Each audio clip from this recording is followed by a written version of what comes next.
尋日提出時間係一種觀念嚟嘅 ，tense 咧就係動詞形式起變化。個例子咧就係 eat，present tense 係 eat，past tense 咧就係 ate， 食緊就係 is、am、are、was、were eating， 食過啦 has、have、had eaten。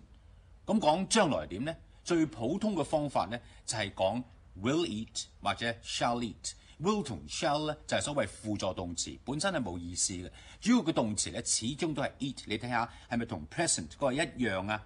因此有啲語法專家認為英文咧根本只得兩個 tenses 就係 present 同 past， 係冇 future tense 嘅。